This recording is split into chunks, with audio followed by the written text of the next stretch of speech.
As it happens, the story of Joshua in Jericho is the subject of an interesting experiment in child morality by the Israeli psychologist George Tamarin.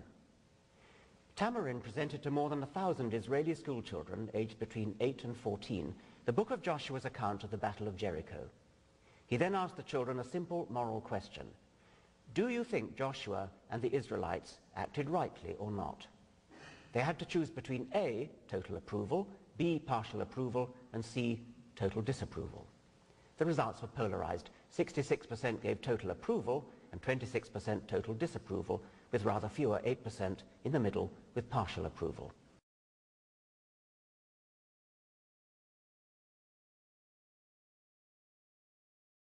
Typical answers from the total approval A group. In my opinion, Joshua and the sons of Israel acted well, and here are the reasons. God promised them this land and gave them permission to conquer.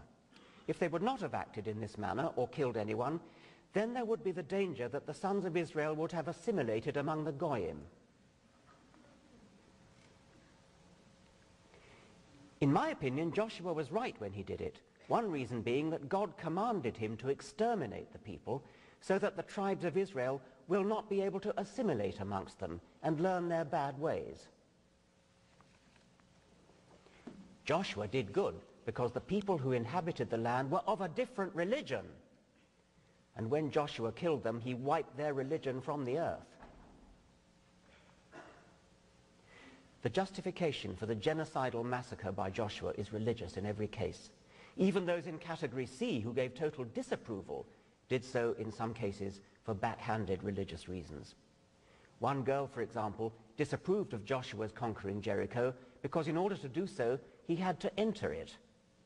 I think it is bad since the Arabs are impure, and if one enters an impure land, one will also become impure and share their curse. Tamarin ran a fascinating control group in his experiment.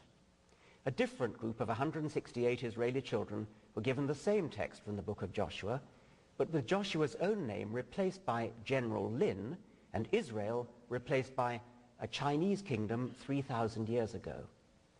Now the experiment gave opposite results.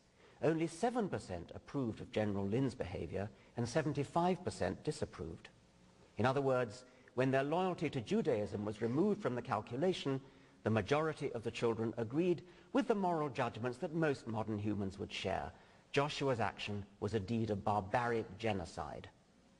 But it all looks different from a religious point of view, and the difference starts early in life. It was religion that made the difference between the children condemning genocide and condoning it. Do those people who hold up the Bible as an inspiration to moral rectitude have the slightest notion of what is actually written in it? The following offenses merit the death penalty according to Leviticus 20. Cursing your parents, committing adultery, making love to your stepmother or your daughter-in-law, homosexuality, marrying a woman and her daughter, bestiality, and to add injury to insult, the unfortunate beast is to be killed too.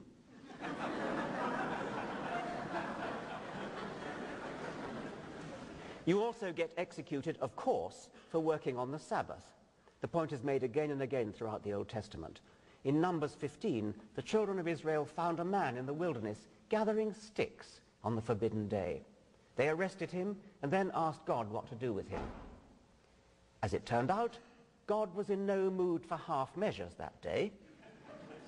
And the Lord said unto Moses, the man shall surely be put to death. All the congregation shall stone him with stones without the camp.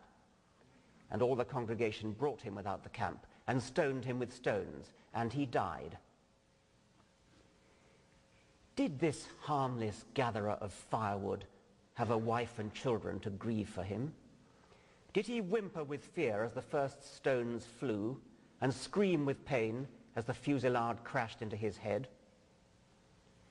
What shocks me today about such stories is not that they really happened. They probably didn't. What makes my jaw drop is that people today should base their lives on such an appalling role model as Yahweh, and even worse, that they should bossily try to force the same evil monster, whether fact or fiction, on the rest of us.